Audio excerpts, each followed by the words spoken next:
Hello, I'm here to review Wonder Woman. This is the fourth in the DCEU films after Man of Steel, Batman v Superman, Dawn of Justice, and Suicide Squad, and it's the first Wonder Woman film ever. Not counting, of course, the TV shows and the cameo appearance that we had in Batman v Superman, and this is definitely the first female superhero film to be made in nearly 10 years, maybe even more than 10 years. I don't know when Catwoman came out in 2004, I think, and I can't remember when Elektra came out. And I'm happy to say this film is fantastic. It is brilliant, um, and definitely the best female superhero film of all time. And I know that's not saying much when you look at the lineup. There's Supergirl, Catwoman, and Elektra. The standards are pretty low, but this film, beats them both to a pulp, and it's even one of the best superhero films of all time, even whether it has a female protagonist or not.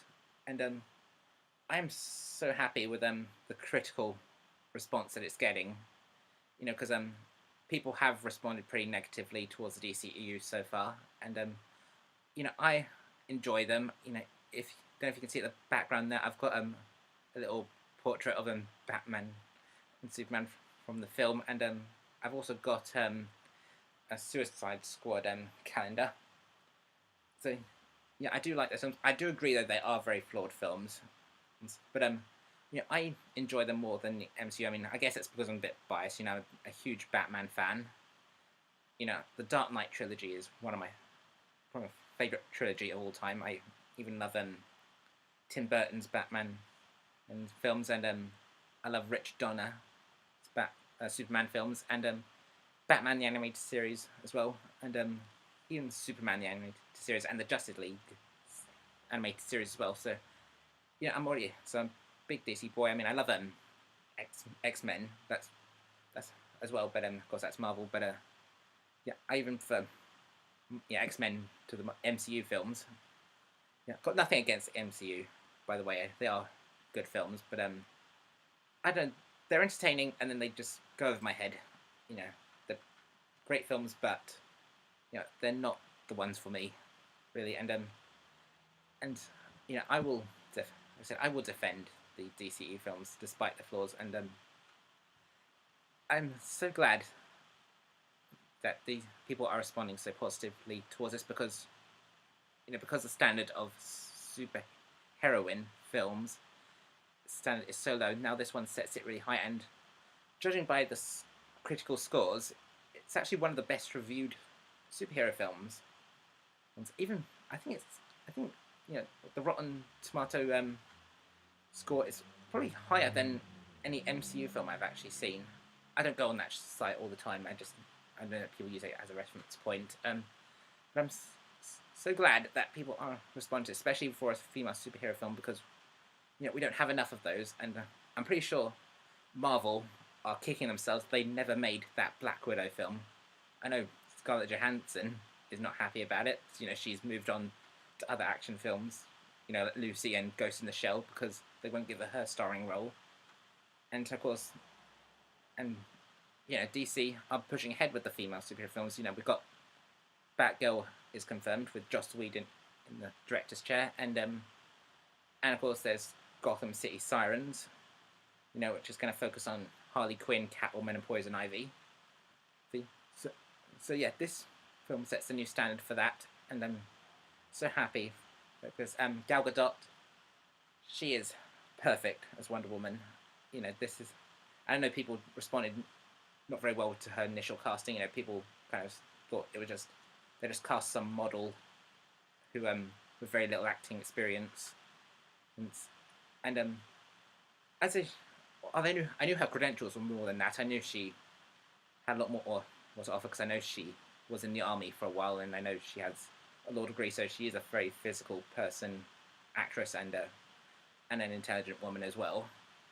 And I knew she did her own stunts for the Fast and Furious films, so I wasn't that worried about her casting as some people were. And I know she blew a lot of people away with her performance in Batman v Superman, and I know some people could make that argument that was because didn't have that much screen time, but she's definitely proving everyone wrong with this film. She carried this film. Most She had a lot of great support, but this film pretty much relies solely on her, and yeah, she did a fantastic job. Chris Pine, he's almost as equally as good, and it's almost his film in a way, and he's a great support, and definitely one of the best supporting male leads to a superhero film I've seen as well. He's not just a love interest. Well, he is her equal. They never drag each other down. Because he's not just his ally. They are like a team. They feel like a team. Their chemistry is just perfect. And they both have great comedic timings as well. They play off the seriousness of each other perfectly, and they play off the comedy of each other perfectly. So it's great, and other acting is great as well. Robin Wright as her aunt who trains her. She's not in it as much as I wanted her to be, but with the very little we see of her, she is amazing. Lucy Davis as well. I liked her a lot in Shaun of the Dead, and to see her play as Candy is great. I wish I could see more of her as well. And other actors. There's the guy who played Spud in Trainspotting.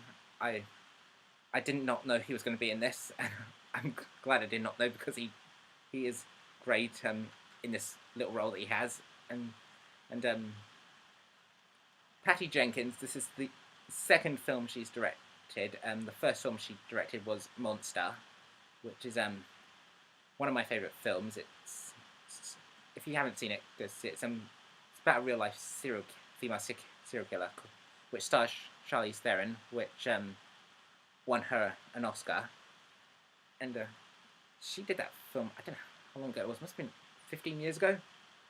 And the fact that she's done a great but small film that long ago, and she's directed this huge blockbuster, I don't know how she did it. I don't know how experienced she must be. I mean, I know she's directed some television episodes. I haven't really done which ones they were, but it's just amazing how she went from a small movie to a big movie, and she did them both so well. Because it's not because we have been hearing a lot of some films recently have been doing badly, and a lot of it is because they've been putting newcomer directors or inexperienced directors in doing blockbuster films. I mean, biggest example of that is, of course, Josh Trank, who did Chronicle, and then he went on to do Fan Four Stick. You know how badly that all went. But yeah, Patty Jenkins, she did a fantastic job. Great director. I hope she see more work from her, because she is amazing director. And yeah, that's pretty much what I got to say on that. And that not without spoiling it, because I don't want to spoil it for anyone. I want people to see this film and be surprised.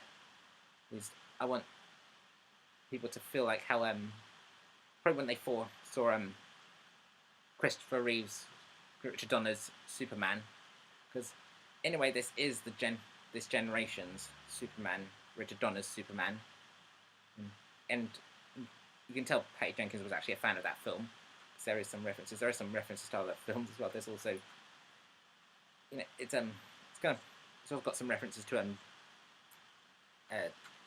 Disney, and especially The Little Mermaid. If you've seen the trailer, you know exactly what I'm talking about. So this is this generation's Superman, and this generation's fairy tale as well, because there is a bit of fairy tale storytelling in there as well. And please see this film. Support female superhero films. Support good superhero films as well, not just female ones. And fingers crossed that this is the saving grace for DCEU and not just a fluke. I mean, I'll still support I was supporting DCEU anyway, but for the rest of people, let's hope that this is the new step for the DCEU, and yeah, this film is amazing. Go see it right now.